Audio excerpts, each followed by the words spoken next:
your girl Shalae, and I'm back today with another video.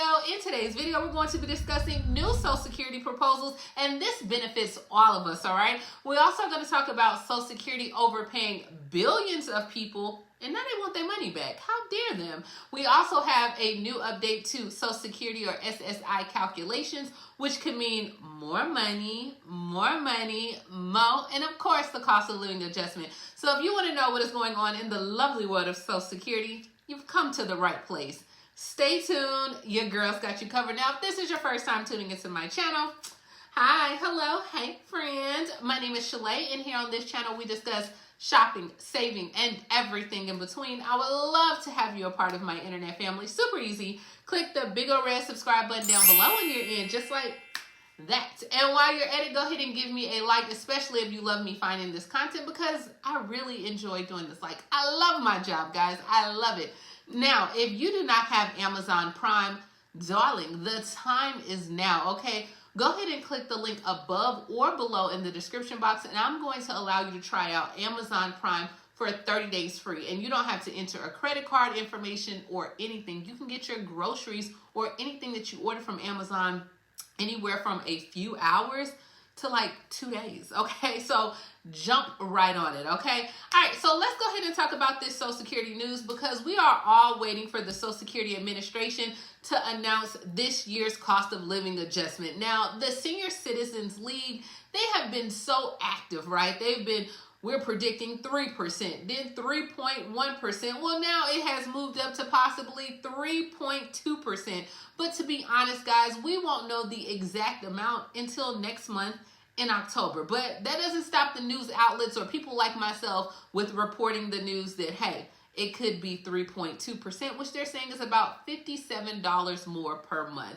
Now, there's a lot of people right now that are really upset with the Social Security Administration, and that's because they are receiving these overpayment bills. So yeah, that's right. Social Security is overpaying billions of people, and then they're demanding their money back. They want their money back. So according to the Social Security Administration, they said they have paid out more than $20 billion to people that should not have received that money, and now they want it back. Now, records do show that the majority of these overpayments were from people who are on supplemental security income or SSI, and basically that's like retirement age, low income, and or disabled people who have exceeded their income or asset limits. And a lot of people are like, well, how did I even do this? Like, one lady found out that she exceeded the income limit just because of a life insurance policy that her mom had took out on her, that she wasn't even aware that that was something wrong. So a lot of union representatives for the Social Security Administration, employees say that the agency is critically understaffed right now. And the number of people that are entering the Social Security system right now is at an all-time high. They said overpayments can take years, guys, years to catch. Meanwhile, that dollar amount, it just keeps growing and growing and growing. But Social Security rules also can really be confusing, and there's like a lot of mistakes, but they're honest mistakes. Because I'm sure if she knew that her mom taking out that life insurance policy, she wouldn't have took it out, right? But also staffing shortages can make it hard for like beneficiaries to get through the call center when they want to report a change or even ask questions. I know it is affecting everyone in Orlando. A woman just received a letter this week stating that she owed $121,000 and she had to sell her car, sell her house. Now, she did appeal the case, and she found out that the appeal was done, but it took 6 years. In Seattle, there was a guy with Asperger's, and he said that he received a letter that he owed $11,000 in Pennsylvania. People were saying that they owed money as well. Now, the Social Security Administration, they did make the following statement. It's a long statement, so I'm not going to read it. But in so many words, they said that they cannot waive the debt, but they do have flexible repayment options, including repayments as low as $10 per month. So let me know, guys, have you received any of these letters in the mail that you owe Social Security or not? Now, speaking of all this, right now, lawmakers are looking to reform as well. There is a legislation that is going around that could increase the amount of money that SSI recipients can save now without losing their benefits. So under these rules, it dated back to 1984, which I wasn't even born until 85. Let me know what you were doing in 84. Listening to Madonna, tie-dye. Let me know the things. But at that time, the asset rules were you could not have for $2,000 if you were single and no more than $3,000 if you were a couple. Now, this measure was dubbed the SSI Savings Penalty Elimination Act that would increase those to caps of $10,000 for individuals who are single and then $20,000 for married couples, while also trying to figure out the inflation going forward. So according to the lawmakers, they said SSI arbitrary and outdated rules, they make no sense. As of right now, Ohio is one of the bill's chief sponsors. It's a long past time we end these out-of-date government restrictions and allow Americans on SSI to save up for emergencies and find a way to fund their futures without putting their benefits on hold as they rely on them to live at risk. So there were hopes that they could get this bill passed last year, but ultimately it failed to gain enough traction during that time. But now with the current backing and everything that's going on with Social Security, a lot of people are behind this bill, and they said, hey, they have expanded their support and they would actually vote for this. So let me know, what do you think about changing the Social Security savings? Because $2,000 is not much at all, and I can see why a lot of people would have to make those overpayments back. I think I was reading a story where one lady was being overpaid $91, but they didn't discover this till almost 15 years later. And so now she owes about $26,000. So, I mean, guys, the little bit does add up, but let me know down in the comments below, what do you think about expanding the income limits from $2,000 overall to $10,000 as well? Now, speaking of more changes, we have where lawmakers want to boost Social Security payments by changing the way the cost of living adjustment is calculated. Now, we talked about this a little bit in the last video on how the Social Security Administration, how they raise the benefits every single year to keep up with the cost of inflation. So the boost is calculated by the average inflation rate from July, August, and September. And then they track the changes in goods and services for urban wage earners as well as clerical workers. And this represented about 32% of the United States population. So they look at it and see hey, has food went up? If food went up, then we're going to look at this amount. But as of right now, legislators are pushing to switch this, as that they argue this is not really an accurate reflection of what should be the cost of living adjustment. So based on their now prediction, they want a system that would closely track and monitor what older people take into expenses like their prescription drugs or even maybe their hospital visits as well. And they said using a cost of living adjustment that actually reflects how retirees spend their money, especially in healthcare, is a no-brainer that will increase benefits and make Social Security work better for the people as well.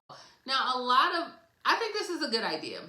And I think this is a good idea because it can factor in some of those things, but a lot of the retirees, if they look at healthcare as a cost or a selling point, what about for the retiree that doesn't have healthcare expenses? And I was looking at some of the cons and reading up. So as of right now, by them measuring inflation, it's a lot easier to track because almost everyone is paying a higher price for food. But when it comes to healthcare expenses, that's a little bit difficult to track, especially when it's coming to the quality in healthcare. Different people may have prescriptions. Some people may not. What about seniors that get discounts on their prescriptions or they have certain services? That's a little bit harder to track. So I don't know if that is the way to go or not. But there was a lot of pros and there was a lot of cons. And they were saying for example, when we had, just say if it was the swine flu or the bird flu and people were opting not to buy chicken anymore because the cost of it, or how we just had the eggs and people didn't buy eggs because the cost went up. Well, then people were substituted. They can really look at that and see, okay, the price of eggs have went up, so this is what we can now do for the inflation rate. You wouldn't be able to necessarily see that from healthcare prices. But let me know down in the comments below, what do you think? Do you think that the cost of living adjustment should be reflected or come from the 3 months of July, August, and September and the food rates at that time? Or do you think that it should be reflected on something more accurate like housing and prescription costs and healthcare costs as well? I mean, either one, it can work, but they said on the opposite end, if they do healthcare costs, that it could take a little bit longer to track because they just don't have that data. Let me know down in the comments below, what do you think? And let's go ahead and move on to the next story. For our next story, we have where Ron Wyden is reintroducing a bill to protect Social Security benefits from garnishment. So Senator Ron Wyden of Oregon, he reintroduced a legislation that will restore federal protections at Social Security benefits that would prevent like the federal government from garnishing them for the repayment of all non-tax federal debt. And this is a big one, student loans. Okay, I know you guys are tired of paying student loans as of right now. He said it is just plain wrong to take away Social Security benefits seniors earn through a lifetime of work because of the increasing cost or burden of student loan debt. He said it's past time for Congress to protect its seniors and the Social Security benefits that they have earned with every paycheck as well. So I think it's great that he is reintroducing this bill. I think it's a legislation that really is needed as of right now, especially with everything that's going on with the student loan payments and the pause as well. And he said that these protections for Social Security benefits will allow seniors in Oregon and nationwide to retire with dignity that they deserve as well. Now, according to the Government Accountability Report last month, they said at least 114,000 Americans have had their Social Security checks garnished because they could not make their student loan repayments as well. And then they said the same report found that in the number of retirees whose Social Security benefits were seized by the government to pay off student loans increased more than fivefold between 2002 to 2016, and this has driven a lot of older or senior citizens into poverty as well. So yeah, I mean, I think this needs to be reintroduced with everything that's going on with student loans. Yeah, why not? Why you can't help the people at all? But this is what we have going on in the world of Social Security. So once again, 3.2% of cost of living adjustment, which could change. But then we also have where proposals are being introduced on how to go ahead and calculate the cost of living adjustment, as well as garnishments on Social Security when it comes to student loans. So there's a lot of things that are going on. Let me know down below in the comments, which one do you think will pass? Let me know down in the comments below which one you think will pass. What do you think about receiving an overpayment letter from the Social Security Administration? Do you have the money to pay it? I mean, ain't nobody got that money to pay. No $27,000, $16,000. Who? And then if you go to appeal, it took the lady 6 years to appeal it. And then not only appealing it, but if you only mostly get like $914. And then you're trying to take the little bit of money that I get. How dare you?